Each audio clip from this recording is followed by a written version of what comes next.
Yeah. Call. Hello. Hello.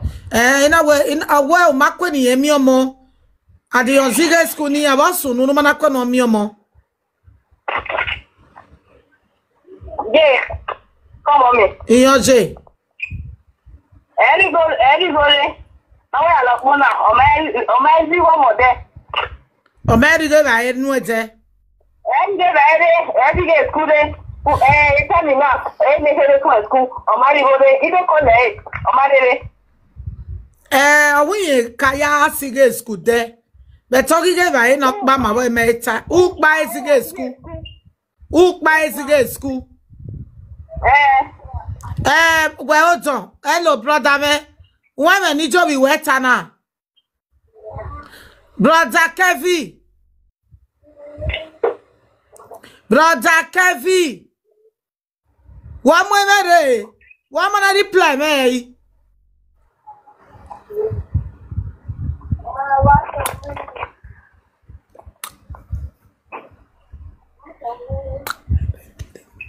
What we are saying? Brother Kevin. I don't do the one way my power carry. No. Maybe later I'll go do baby line. Hello? More guest. Let's say God will bless you, my brother. Thank you so much. Thank you. Hello, brother Kevin. Brother Hello, Kevin. I will see you.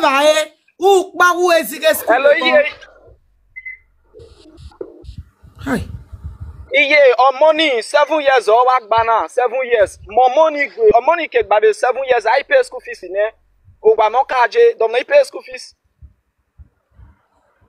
I will buy who is for that 7 years, you know, buy a school. Temata. Every day school. Or tell me, Me, money go. Before I be jacket of you. I will back a Kawesi school. What year or school no money? Brother Kevin, I told you that from the Temata, you make an asset to what? Yeah. Hello? Hello, J baby me. Is whatever. My phone is where. Hello,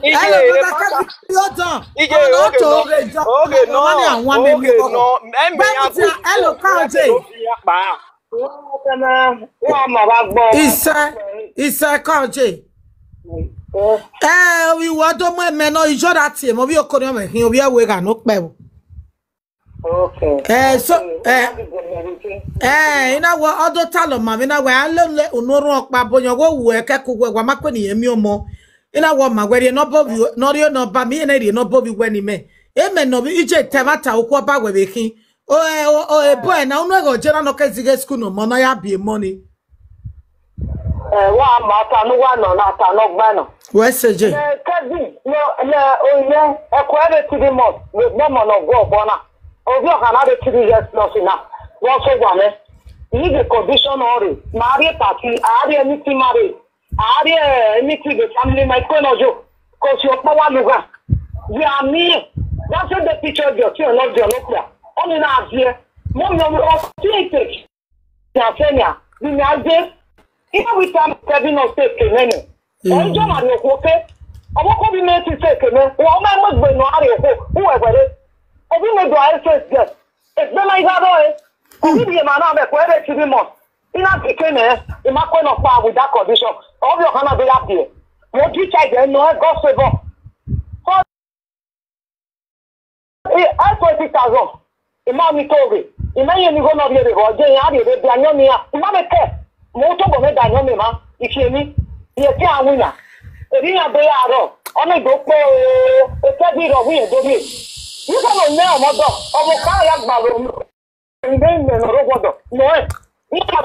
Okay. And I see I in a review. A bed in the Yavi, a new one, and I bought a baby. In my daughter, Ojo, in a moon, with a mama, a pocket in a never snap, because I never before. In a river, a plasma, no sure moon, or when you moon, with the Canimia, near Jugoma. Ina fione ina na reto wa be bypass o ma be ni ma gbe o ti na we e Canadian way ni meeting na ya ato Obi do atome. Imune, ona de megwara. Obi mo wa we mo waro. Iya na river, mele mo si no pay. O ise pepe tu na bere wa je so no dio. Mo ya pe na river. Omi ta ma me igwo gwa ya. Okay, yes, fire. Ina wo to ka bi, mi ma la ke pa seja. Obi ya pe no ke de je na. You why I got a room upon a circle tape or 2 room circle tape. We have a pay yo. For everybody yo. Open a water now, two no pay me now. Or with them marriage. I'm not just moving here, Domano. Over to be a rover making now. 6 years, the time I don't know him. Over to be by rover. I'm a yes, I don't feel it. I want to Yana Gubemutia. Oh, maybe Mamma should not go out to any of school. Oh, why not be wife? We know Sandra. Oh, they know we may be after or that year. O ma ke o pado ato me me no je o me na afia o we na ya ato me go bi o ko di me ofie bo ki o we di ogwa we ni di ogwa o me te bi je ni ya fe oge o won me fomu o won me plasma e so mi me no gwa bo o go bi anya $1 yi e se ta bi na mo le je afa we me da gbo o ni ha me kan sofa ina we no awo ina wa te pa me na no lare do ge mi o pa no so no o mo le ke dia na o re ni ina ba amu mo pa ni gbo Ime to ru me mu webu ke no we ni me te me ume ya ti abu we ti awo me ni mu ro me gboto o ko wa mari egu me ya o ni wa wa ku e ko bu me ni o se million wa ri egi me aburu me ya mo mi afi me ima ye na go mo bije e ka bi na paluga e ka bi na bi mi ni so bi akani ya o bi bi mi so bi akani ni go iru waru o bo no me mu ma pe go mi o bi ko se ama mi go ya ri bai o bo na ji go mi ari bai ma pe go wa ina we ni na jo to yo ina mo si na ko yo we too much ni ma pe ya po ina ja de ni o te fire e to ke je ba ya go pa nya kan re ba ti e ka bi bona me ho ona ye mo ni me ka bi ona o bo se me go ta mi e ka bi je na mo ne e ka bi ki ori ho e police de no le ni e do wa inform me me no je dan ye e police ade o ma me ka bi o mo emme ne wa te pa me ma na wa me moto ina abi mi me no ike no bi oga ko e ka bi oga o me plasma o re fo abi ni ya pa ba po re o me te fi mo re kere moto na je ni ne ina abi ade wa Tuesday, I'm not better 2 days in it. October, I go by the 2 days in it. Okay, and then I go rent over there. I can check me, mama. I'm not renting my fellow friends. I'm not paying 200 a year. And then come with me, here, Miami. You know, we are liquid that to 250. You know what? Everybody may get to the bedroom. But you know, they rock my paloro. The daddy of my baby, you know, when I wait to go me, when I don't know, they go to Tabana. I go away to Moka, your mother to Rima. Mama ye jinmi na o na je jo school ni bi aje jo o na wo ma no wala o na pa ke ni ade o na do arowa mi ne ka bi you me ni je ijo ko no bi ene because you don't work na jo money no di hi me ka bi o ze na ba December e de ka mi so wa ne December o gba be wa je you me ka bi o je na ba e ka bi na me mo na aye e na me mo na ada e na bi je we se de no iri ma ina bi gbo wa we se bu no a abi mi me una bi na ti we mo pa akoke mokia ni me efesi ni lagbera ni ide to akoke ni ne ina ba to ga me o e ke ni na be mi ya be mi bi bi ka na o me be gbiya aso abu mo be koke mo re ni bi ya ti be koke le ba na bo te ma je we se we se de re wo kana ta ona do are ne ore ogbo no bi o ha mo bi o da mani pe ya diro ibi ani aka ina ya explain ma je ni ona bo ni bi ona do ri de na we ri ne no bo which just no we go yo no we ko arewa e ka bi na lo be na ri ne e ka bi na wa gwa na no e ki ije ya be ta ko ya we ne moto ya we ne se o ma be gwa ka be ni e be go ne ga no go gbe ka gbe ni ne gbe ne no ko le arewa we ta te ni ya bi ata ma ma we e mo bi o ko bi agwa jesu je ona pa ho ne o be pa de so do be mo arewa mu ya to jiyan obe mama no vie mori imeti we ne de mo nya obe bi obe ato o ne ni jogun ije na ati ebo to ge o ma nku e ko o me na go me gbe ade wa na do ato wa ene ta ma final full stop ina we ne de gbe mo na jo wa e ka bi na ri ma e me na no go e ni do e uni o ka ka bi na o me ibi o na o bu ti e no pa we ni ere ado ti e no pa ri ma na ya me ka bi gba pepa o mi na no we ka do me na ti e mari e gba fi e ka no re marriage unu ele na ya we marriage yes ko who will be a kind that they marry. On a day to a marry, who will I walk in and I have battle as you. On a one another to Ronica, or woman in Lavia. No, we are your wife, son, and not him. Even on my garden, no total wisdom, my yard wisdom, but in my life, they are wisdom. My yet to Tamagua. What for that kind of video women know of the week. Of the week of women, of the 2 weeks, of the you working with the last video, my way of memory that is going here. Eke video wugwe okariogwa wedu agbe 1 wiki. Okariogwa wedu agbe 1 wiki.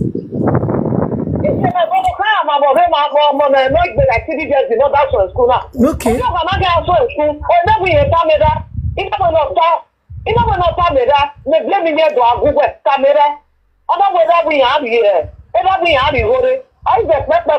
You know, no message that I want to school. Or is a message that I read about it. Or when I want me to tell you, please the message that I don't know your phone. Well, only another time I school council. And you're not going to get a banana, then I tell also. I will not do my cooker. I will not get my cooker. And your family is so. I want you speaker. I will not get money my cocoa. Mama will not cooker. When I tell you, we may say, I tell you, let me know how to do my home. You must have no matter what. Ekevina la room, wana do a room. Ona le na room, no, we no pay my brother, but I let na room in there. Ekevina do my home. You know, you have to go party. You must have me never party. Jay, omiakwe mawe, your girl and when go. Omiakwe mawe. You know, you keep going, or you know, you clean it. You know, because of my no. Let's take a cabinet pass. Ona sawo ware na ele ke ni ko ki ba e ida bo ni bare ro e bi o ma o every day mo wa ta ke ni ba lo yo oni se ta ti ke ya na bi ya o ku me be te na ba gi lu gwe e ko bi na ona ide de bo pe fa ne ona do bi gbe bi pa lo ona ma gbe no sa mo nu do re ta ta do bi gbe bi pa lo when ni la de ni egbe ni no so no ila egbe ina we forgive you e afa mo me bi e no ne ina no pa ni awo e ina mo no pa be no re ba. Let it buy. I need a panic cover. You look at your Canada. If you take one out by the budget, near Panama, or I'm not general area, Niagara, when I'm summer, every year, you carry me to me, or my dear, here, quick work for me, here, your pa. Every year, every year, when I'm the band, I don't know how. Every year, or not your dress out of here, not the look for me here. Here I know. Ekevina wa ya do ego move wo wa. Ekevia we ka bo ni ya. Ama no wa ba.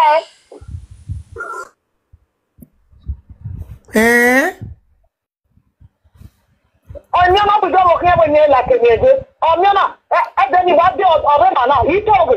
O wa de na we kevia la wa na. Because you know you.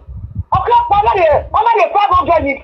When the Panya over my every day, 500 of your media. So go to the mom. No, but I will be now for me. My young one, no, Mamma, I'm not saying, I'm not saying, we're not with the Marabo. Or message here. And I want to man even. Oh, home is good the side of your honey. Oh, you can have me more than 2 weeks.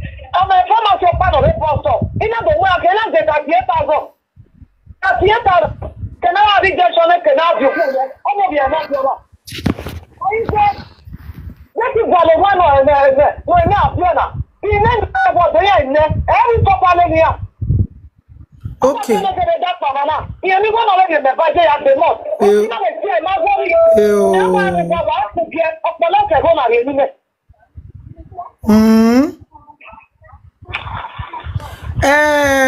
Je dinguna de Kevin we now work biene. Dinguna no kama we go wina o work mweko ne. When I was going to be being a yaw.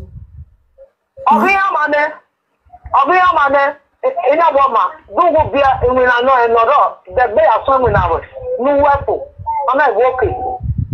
I did that way. Cause a yaw garantiro. Eke yaogi bena no, I mean, I bong you winner. A garantiro.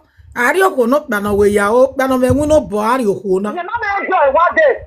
Sister, my enjoy one day. You can imagine the Kenya, they have a command, may not request for you, and they're not a cover. Oh, women, all the men are going here. Mopianian, they are keeping me today. If I didn't know the manager can write for, he went on the war over. I do beje. Ko be no beje na gwa fie o kakabo ni gwa ya gun o ko no fie o kin. Wa ti wari o weri total wo bia na me nwu no bo e mu e ko ne. Wa vaso wi we. Be no gwa beg yen eva wa friend de gbe ni da wa ya ko mo yo de tanre. Kama be get to be obewe no. Obi ne boy na papa de ne bo pa le le nya family le. Ina mo no net be de no ne je do kware. Ogwe ri ode. Ina ba to jo we na, a we na de gbere. E to jo we, we di gbe laja. Aba kwa ti awa ni e, be bo e ni lupo. O ti awa we na ato a, obo ma yin. Obo na we je bo me je ma si no. Obo na we jo. Be wa je o ti an, obo na we je jo bi ne. Obo na we je jo bi ne. Obo mi na ata mo ti an no, o ti je. Obi mi o ma o bi ko obi me do ju ba. We ka pay ge school. Or one na we na we gi pay because wa makweni emi mo. Ogota e kadi o tell me 100 e five mata. Ije kuni o ine no e no po ge ba no ko. O to wari gore. O ne wari gore. O pe somebody 10,000 bebe. O mo ni de kadi a tell me school. O ne wari go kia every time. Here can be to school now. O we tablet o we ne de o we 50,000. I have some years I made that. I just say to market. Go out for the dead. More than 20 days. Or then I 30 days. Okay, kid only not 20 no carry. Then I go no have way. You know when you say the job. You know when no see I know you are telling me here. Eugé. O maje o sawese. Ame mu go johun. I see that me go jo. Ah, wo ari ko. Uko no mu go johun.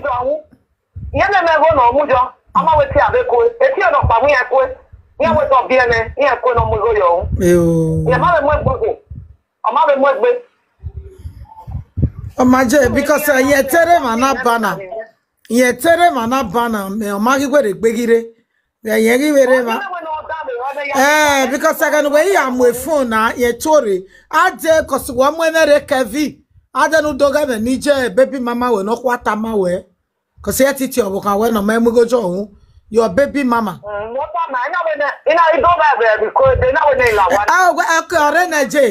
Hello, Jenokwa.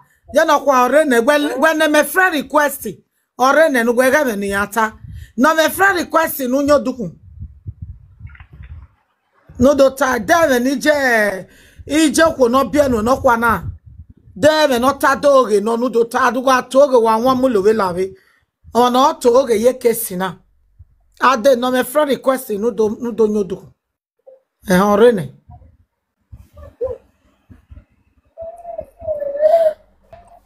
Hello brother Kavi. Mommy yori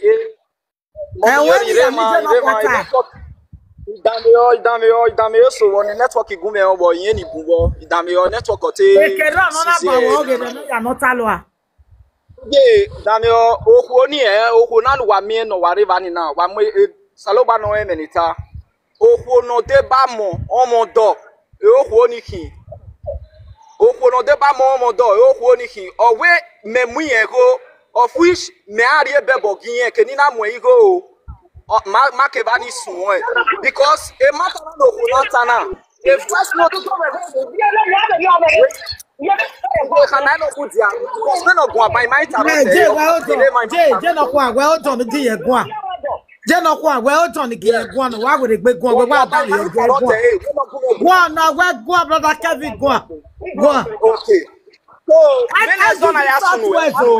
Lare brother Kevin just software so here oh yeah you are equal understand it oh no kind now what here but you do pick you we akwe Walero me imo beni manara we ma du oji after me aluwa ume je well done je na wo je you ga je di moto ai ma di moto lo bi e ma di moto yo to me mare Nigeria beni ga je well done when of them because je gwan je no kwa we done we gwa hia Idami oje obokoko na no bia me na mele mi asunuwe ma obokoko na mana mi egbe mana aku ona mu eko ina ka na we na mu eko ni fo a ije na khwe leleme me ne mi ya sunu metama we na o ije na khwe oboko kwo na khwe leleme we obi ye mo na mufua inari omo inari again na inari egije me ege ni ne mi na sunu was around 2018 inari omo inari egije me so ije me na wo okay ni eleleme de babe teme mana bujari owa ije na we iye wari eko na obi ye bie yan yakokomo gen leli mari owa ije na wa mo ekpo instantly again na leli mari owa ona do aguje me because me no me ma redo of ya northeast they said okada bodo imega stay yi so na do aguje me ugme so ibe stroll re ugme so ibe arodo so oyire period no kan ya bie igo na lamubo ina ti otembe na me moto wo wa mi do ba ro then again na bia na ugme so do de fiatun ina odo de fiason ami moto ya mari hospital ina do ti moto ina do mu yo top so me na do are decided mejebodo ya be mi boy be stroll se do ma do ami egbe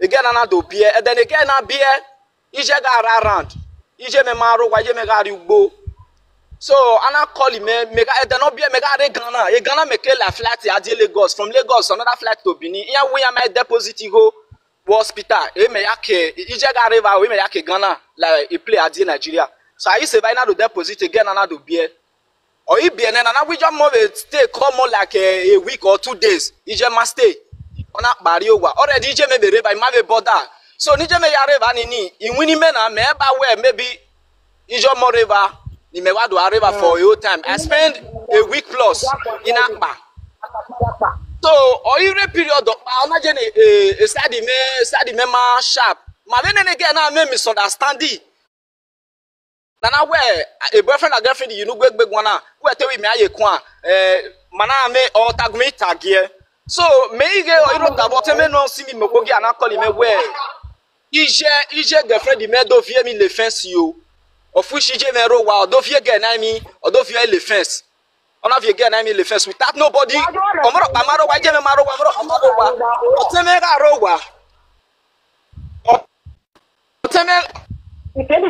oteme no ga ije ka tini ikani je gbe iya owa ije gwesin gbe no gun wa hiahun ekabi nene oba me ni mawaje na ade ta wa so ta kegbe ekabi ko la pa re fa ne ya go la pa me ekabi na we ya do so dagbe ne rugi lo wa je wa no na gbe wa wo bi ja o ri o ko le kidu e ni wa ri o ko o ri agba na wa jaria ni jaria ka na gu na jago mo i jaria ni so me anu anegbe ni so me anu anegbe o gbe na wo me no gu gbe jago ina gu gbe jago ko ina pa le lu ya gu ko na le lu ti bi e no pa bo ko ma ne ko e fu abi bo ko ma ne ko e fu we iya do to wo bo ko ma ne ko e fu we wa agwa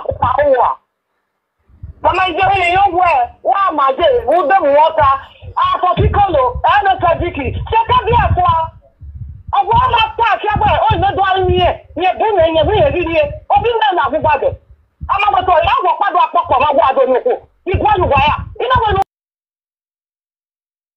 ta ma o le lori o ma lele wo maka me ibu ajo je no kwa la wo je mi obe ni abe imi awe na ijo na te setu ese boni akadiki no wa bia ka boni da do ko ko be boni obe mama be no pia ni a aya no ba o na no wa bia we are to e wa ya yo you know what I don't put in around on the guy and I can quit if you get that people kada you can take back about that be the work out book yeah unless you look out power when na at the work out book if what I keep wejo if guy o me ya deleya if you machine you get that people kada where who go sorry je la o ko na no bien no e adi to vale mi ya ni ka me hu ije awowo je ya wa yin ala a settle e so nothing go no gare give you every month yo bien na ama ti o ni ari okowa ina baba agwa mo do mama je na bo ibu ayo do ba me wa ki wa ko na discuss o ri lo we ni go na ni e kan ari ne ina wa te bi opologbo ina wo so pe nu bebe ri ne e ni na ya le bai ye ni ya dele mi no kan ya since January, no any go na dey do kia na. Ni abe o me aka. No January do kia na. Ini go na dey. Ma le mi na ma sile gbe je go di mame. Obi ina no pokeba. Ma wa ke tuna se ba me. Ije ma dia bo yo. Abi kia bo bo de do ma na iko. Obo ke no wu wele ma se ja wa e. Ije ma dia bo ya me na. Ane no kwa wi ajeri, ane no kwa wi ajeri. Ya na e do ma na we de na igbele gbeji. Ina we no lele no e do ma de pe bo ya. Sabu mo we na na o mi e mo ka me. Me no de se igbo ajo. O mo e di ha o me. E to ka to te mu ne. Ama wi ta me na ge yo me. Ima bia di eba. Ama wi ata me no bia di eba. Hear me. Ekebe na ta paro o te no wa re. O po no ma da Christ ye. Mo lu gbe te Christ ye ni. O te ni o ti o pa no re ta your life rest ba no. E ba no gbe kaji. O me o dre na ra obi ba. E no bi bia e o me tu o de ni po na me gbo me ni me go ji. Ekebe le ri e. E wa na ra. Do bi ji bi e pe. Wa mi o ko na. Lu ba be lu gbe ni me. E mo me kaji. E ti o pa no me ni de kana. O pa no. Ọlọ́sì yìí náà jẹ́ ọkọ̀ ẹ̀kẹ́ bí ọlọ́sì máa ń ní ẹ̀bàrí àmà ní ẹ̀mẹ́ náà. Iṣẹ́ náà kọ́ à. Gẹ́bí gẹ́dọ̀ tẹ̀sẹ̀ mẹ́mẹ́, iná wọ ìtẹ̀sẹ̀ mẹ́mẹ́, iná wọ ẹnu kéyìwò, èyí àgbé òkè mẹ́, iná gbúdòrí ẹ̀ máa mí òwò kó, kọ́ndíṣọ̀ ìmẹ́mẹ́ máa láìpẹ́ ẹ̀gẹ́ ní ilé Zion. Ẹ̀kẹ́ mi náà bọ́ ṣubú, wéṣí àdó ìfọjá àgbẹ̀mẹ́ gbogbo. Ẹ̀dẹ́ ìgbè máa jẹ́ kí gbé, iná kéde tí o tọ́ iná dòmúdì àyíbá ẹ̀. Ina ne kabi do gbere no do be no o ke ke do na be ade o na do bigwa enya ni la wo bo de le e ko wo ka popo yen wo lo ko su tu ma no bo ade to jare ku bi bo mi se ele ki kewe we ade do ri opo e jo ma ni opo ke be do ri owo e o ka ma ri e pegbe o mi le buji o uchi ame ni ko ke e ko ni se ma la ka e we ti ade ko ja pe me wo e de ma ja ki we no wa ba le ba e gba owo a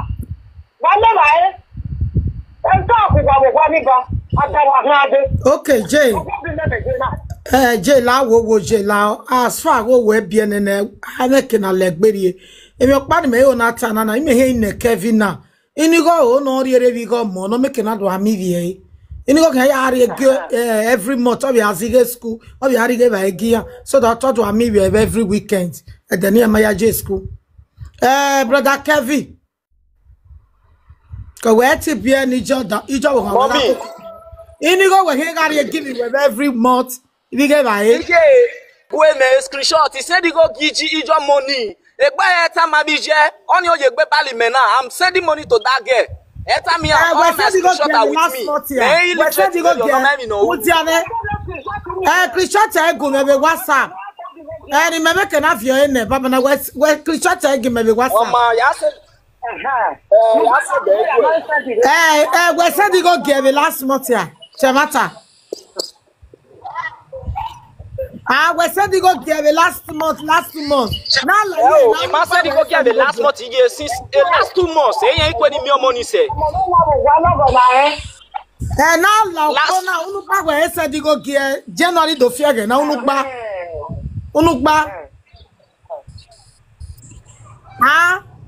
Brother Kevin. Now la ye na tama be unugba we said you go gear cause na must imagine ye na. Okay. I'm 10,000, I'm 5,000 la bona. You know what Jay, my phone we we. Said call mommy.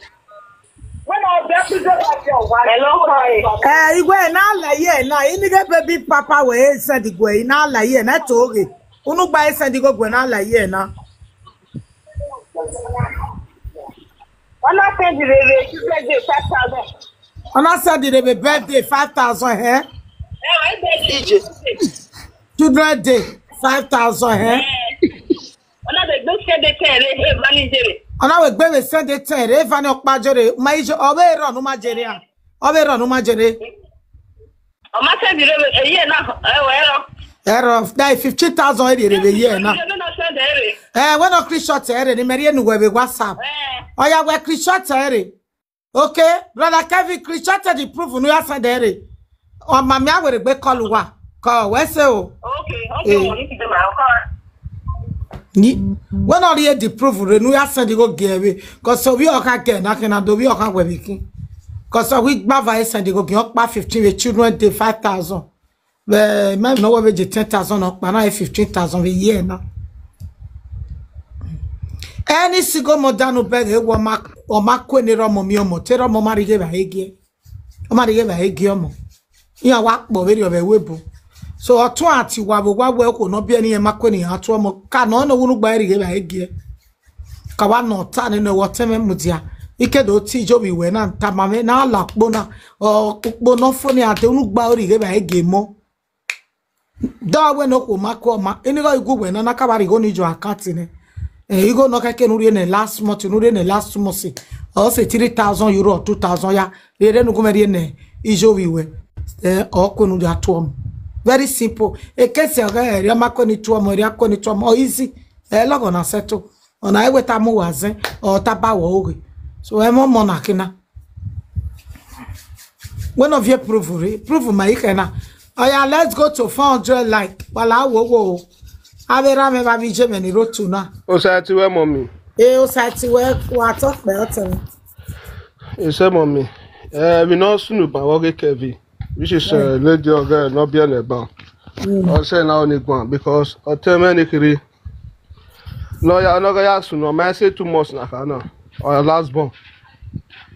So cause I want tell me ya which is the last born in Okoni. No, with the same month. No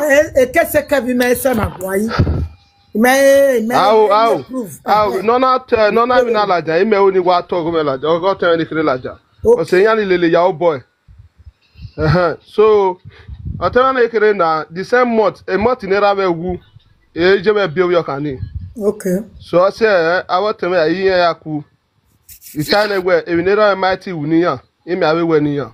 Okay. So ime ta. So, sunu menade Nigeria. Agani cause mina do nija ukawena pasime and we na do get rough. So ina do bui jeme e ke travel ina do side jeme. So you got side jeme na. Atene kere ni na ejo waya. So jeme na do akama we gemi no sunu wo wa ke ni me yakpa. Na we wo sunu ono kama we atene kere o ya tota yogo kpia. So that a week, 2 weeks, everyone. Avio Canana is 20 years of that banner. A year so okay, in my calculated rame Yahoo. So, it may not do I don't know, I don't know. Can I do YJ? We are inside there. Why we study, why we done it? Eto wire, a kini dredge. Ne 20 valley. When we were working, they said, a week, 2 weeks, with your what? Oyo kan why ya wo mu no boy yawo so why ya total wo pe for no reason ina do lele gwi video e ma fi emi o ina lele gwi ile lele gwi for na ina ihegwe so oyi gbare 2 weeks again na de gbe wa sun alelo neno siriame geme go e amo de ye gba isen. So we mena eti egwe okay meti guwe gwa abi we etana meti guwe gwa we jo wa ya we eto wa iku ewu kwa na iku ewu kwa eti ba ru kwa eti bi ya ru kwa iku we kian ikena mayo rudoni e ina gbe gena bai na fi emi because obi akale tun edo ya so da kon emi no ni me o abi e ha no si bi me do eda yan ga gun egwan iri Messi gba isen odo awe emi no magbada mi ya ge so ina lo tie ina kama o de gbe jo ni mi we o ge mi awe we na again ayi we oye gwa 3 days again ana wa le lo so ya Asaba ana wa gbe a month plus Asaba again agbe Asaba wo yahu no bo soso oh la la oh ya tell you to go as I can shout oh ya no bo soso o yahu a more plus. So I worry about the chosa, the lewu, the ibata, the leviari. What via doa? I want via the Ijana Waki. It's so I talk my ocean. Nika one mommy because I make it on the Yata and I do. So I did an Ijana Waki good. Yes. Ijeme wa kigwere ijeme na do ba igwe orene Ah, ijo ya kwa lele koko. O lele koko. Ah, mi agi ya ifa. So e obi okana pa wale. E more plus. Uma obi okana madi okwa. Uma no egwe bo yawu. Uma we no wa jo. De nu ya boto. E bi ro. E mi no po yawu. Iwa ze ina kwa egwe. E ma gwan. O wale a week plus. Iwa ga guy ni. O wa ime so wa go ta je na ka ma egwe. E guy no lele no ya bi okwa re ni. No na ka re ni. Well, ọdẹ gbèrò dògbàlẹ òbí ọkàn nìrè iná wo òkè wáyé dògbàlẹ rìbá èga ni ọwá sòwà gọ ya lélẹ ya sí ìgbòho wa òbí ọkàn ní tún ẹni mẹẹdó òbí ọkàn sí ọ sí gbò. ọ̀nà òbí ju ẹ̀nà òkú náà o. òkú náà òbí ọkàn ní mẹsìn mi gba ẹsẹ̀ 20 years. ọ sí gbò ọ lè boyfriend ọ̀gẹ́ sí gbò. la lóyún wọn ní ẹ̀kẹ́ ìjẹba lóyún wọn. Because see YouTube, we have the copyright. Oh, okay. Now this means not the trading. So, oh, say what pay, after what pay. I don't know, I not get it 1 minute to know you go. I bet maybe this is my bag. Yeah, I bet. Yeah, I'm the copyright maybe YouTube. So I love me. Era medio ko we do laka. E wo wa ni era we na ri ko. But o ko vera meri. Odege abijo mo eti kan agba kan me ke bi o ni wa ri ada ki ore abijo mo so ro iho enya nidi ya ma na ya ti mo to tae we na ada ti mo o na ha me mo we ge no ke ki ge na ya bi we o to ge na ya khian ge na ya zo si inya due aso awi go wala dia wo we na wa ri ho ni enya waje.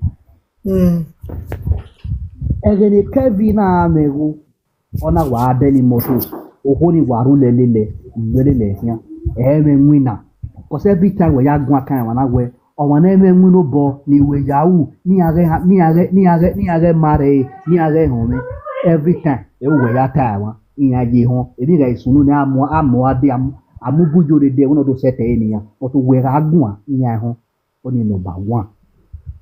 So egeni go ni na ware go ni ware go ni rudele le hia o go na maka maiwe elele emare